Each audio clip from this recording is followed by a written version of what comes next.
Nitwa Madame Aline Ndayishimiye, ndubatse mfise umugabo umwe, dufise n'abana batatu twashoboye kuvyara mu buryo bw'umubiri canke biologique, n'abandi batatu twashoboye kurera.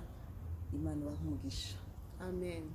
Muri rwa rwego rero kugira ngo tugaburire abantu Bread of Life, tubagaburira binyuze mu buhamya, ibiganiro n'ibindi byose Uwiteka azagenda dushira ku mutima. Bread of Life bikaba bisobanura umugati w'ubugingo. Yesu yarabivuze muri Matayo 6:35, aravuga ngo ni jye mugati w'ubugingo, undiye azabaho kandi ahabwe n'ubugingo buhoraho. Yesu ashimye. Rero nagira ngo dusenge hanyuma dutangure ikiganiro cyacu uyu munsi. Amen. Reka dusengere hamwe. Mana yacu urakoze kubw'uyu munsi, tuguhaye ikaze nanone kugira ngo ubane natwe.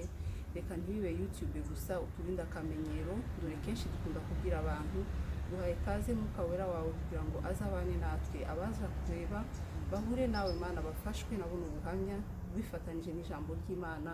Ibyo wadukoreye Mana tubimenyesha abandi, bakugarukire kandi bagukorere nta bwoba. Turagushima Mwami Imana ko wadushoboje. Izina ryawe ryubahwe iteka ryose. Amen. Amen. Mama ari mushokoze kunezerewe kubona nkwakiriye hano. Nanje kandi ndanezerewe cyane. Amen, amen. Turabagenzi rero bajya mu ijuru, rero njya mureba nkumva ndishimye imirimo akora, ariko bifite aho byavuye. Reka tubwire mu ncamake uburyo yavutse, ukimenya Imana, umwana muto Imana ifite ikihe kibanza mu mutima wawe, cyangwa se aho wakuriye byari bimeze gute, watubwira mu ncamake. Murakoze cyane kumpa ijambo. Nk'uko mwabyumvise, nitwa Madame Aline Ndayishimiye, ariko kandi nashaka kubwira abantu bariko batwumviriza aho muri hose, ndashaka kukuremesha ndakubwira ngo Imana ntabitokura umuntu kandi ntabitomushikana. Ndi umwe mu bantu Imana yagiriye neza, yahinduye amateka. Nawe uyu munsi uri kurandaba, ndagusengera ngo Imana iguhindure amateka. Mu gihe utarapfa, utarashika mu mva, kirazira guta ibyizigiro Imana yagufitiye umugambi. Nanje navutse nisanga ndi ku abo bita aba grand-parents, abavyeyi bavyara mama wanje. Nakuye mu muryango w'abana benshi. Sogokuru yari umuntu mwiza cyane, yaratunga abantu benshi, abana benshi, abana batari bafise abavyeyi, twisanze turi mu muryango munini. Ariko kandi nagomba ndababwire ngo iyo umwana ataronse urukundo rw'abavyeyi, hari ibintu abura mu buzima. Ndi mu bantu rero abana bakuze muri ubwo buryo, batashoboye kubana na mama na papa, ariko kandi mu marangamutima yanje, mu ma emotion, nakuze mfise icyo novuga ngo ubumuga, canke mfise ibibazo emotionnellement. Mpura ntari umwana anezerewe kuko sinaronse rwa rukundo rwa papa, sinashoboye kuronka rwa rukundo rwa mama. Ariko kandi hari ibintu umuntu anyuramo mu buzima, ivyo bintu noneho bikazana ingaruka zitameze neza, canke bikazana ingaruka zimeze neza. Novuga ngo Imana yarangiriye ubuntu. Yangiriye ubuntu gute? Muri uko kutabana n'abavyeyi, nakuze ndi umwana yashavuriye ubuzima, ndi umwana numva ntashaka gukina n'ubuzima. Muri uwo mubabaro wo kutagira abavyeyi, bituma nshobora kuzigama ubukumi bwanje, bituma noneho ntashobora kwifata uko nkwiye kwifata. Ndavuga ni je focus yanje canke intumbero yanje y'ubuzima nzokwiga amashuri, nzogira mariage imeze neza. Kuko naraja ku ishuri nkumva abana bavuga mama, bavuga papa, nkavuga je kuki nafise uwo mpamagara papa, kuki nafise uwo mpamagara mama. Nkacangira ico gikomere, nkavuga ni uyo mu mama ari hehe, uwo mu papa ari hehe, kuko atashoboye kundera. Shankura rero mvuga ni jewe nzogira mariage iri heureux kugira nanje shobore kuzorera abana banje turi kumwe. Ndakura ndiga amashure, navutse mu masite aho bita mu Bwiza, benshi barahazi, i Bujumbura. Urunganwe rwacu rwari abana wasanga baja kurongorwa bakiri bato, abana bapfa hakiri kare, abana bakuze batiga. Ariko Imana mu mbabazi zayo no mu buntu bwayo irantoranya muri ayo mageneration yanje, ndiga ndaheza humanité.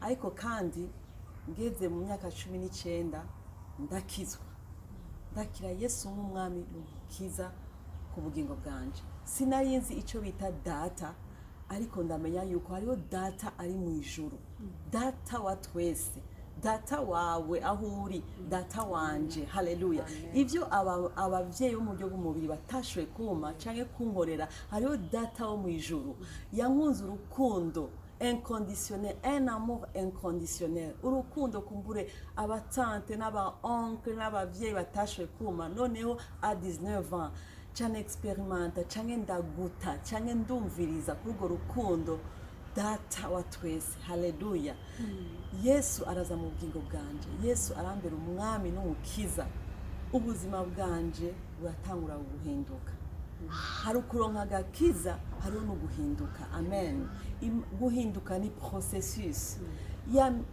ya bigomba amarangamutima yanje yari yarakomeretse ibikomere byo gutabwa n'abavyeyi Yesu agenda arampindura Yesu agenda arankiza ahindura ubuzima bwanje Amen.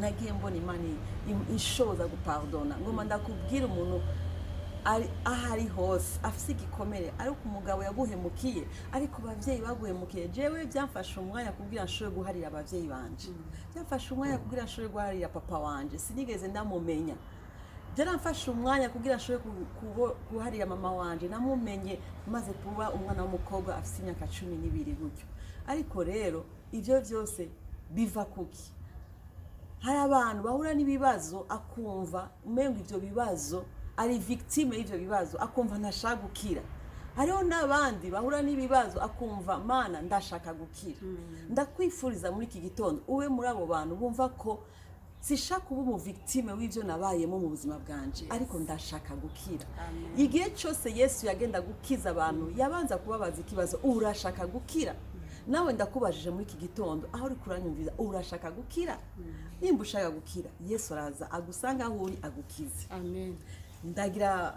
ndakizwa mfise imyaka 19 inyuma y'imyaka 3 ndaba fiance aho turahavuga biratangiye kuryoha Yesu ashimwe bakuze ibiganiro byacu hari ijambo yavuze rinkozeho cyane ryo kuvuga ngo yafashe ibyemezo Yesu ashimwe twagira ngo tubwire umuntu arimo kutureba waba uri umukobwa waba uri umusore nagira ngo ubwire ufite amahirwe y'uko uri muzima ibibazo ubona uyu munsi biguhe gufata imyanzuro myiza y'ejo hazaza Yesu ashimwe ariko dufite amateka yenda gusa ariko twagiriye ubu dubishimira Imana ko twabonye nabo ba grandpara baje bakaturira Imana ibaho umugisha bamwe baratasha abandi ni bazima ariko ushobora kuba wararerewe mu biganza bitagushimishije uyu munsi cyangwa se ibibaza de question why kuko igihe bimbaye mu bavandimwe banjye ariko nagira ngo nkubwire ko hari Imana ibogora umuntu hari Imana itanga yandi mahirwe ibibazo ufite uyu munsi biguhe kwiyemeza amen umva ko byamuhaye gufata imyanzuro myiza akavuga ngo kubw'ibibazo nabonye kubw'ibintu nabonye bibi wacu